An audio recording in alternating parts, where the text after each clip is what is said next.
আজি আমি তিনিওটা ওলালোঁ লাচিত ঘাটত হৈ থকা এয়াৰ শ্ব'টো চাওঁ বুলি। একদম বিৰাটেই ৰ'দ আছিলে, দেখিছেনে? বতৰটো ভালেই আছিলে বাৰু এয়াৰ শ্ব'ৰ কাৰণে। আমি আহিছিলোঁ হাইৱে হৈ পিনে, কাৰণ চিটিত শুনিছোঁ বহুতেই বেছি জাম হৈ আছে।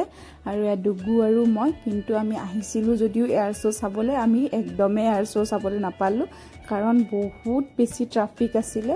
আৰু সেইকাৰণে আমি গাড়ী নোসোমালোৱে ভয়তে, ট্ৰাফিক দেখি কাৰণে। আৰু তাৰপিছত দীপৰ বিলৰ পিনে আহিলোঁ আমি, তেনেকৈ পামহি হৈ পিনে ঘৰলৈ আহোঁ বুলি। আৰু তাৰপিছত এয়া দেখিছেনে, দীপৰ বিলটো ইমান বেছি ধুনীয়া লাগিছে। ডুগুৰ মনটো একদম বেয়া হৈ গৈছিল, তাই খুব এক্সাইটেড হৈ আছিল এয়াৰ শ্ব'বোৰ চাবৰ কাৰণে, কাৰণ ভিডিঅ'ত দেখি আছিলে এয়াৰ শ্ব'বিলাক। আৰু তাৰপিছত এয়া গাড়ী ৰখাই পিনে ডুগু আৰু দেউতাকে আনিবলৈ গৈছিল এয়া ডাব নাৰিকল আৰু মাকৈ।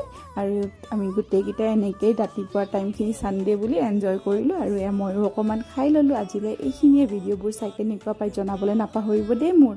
বাই।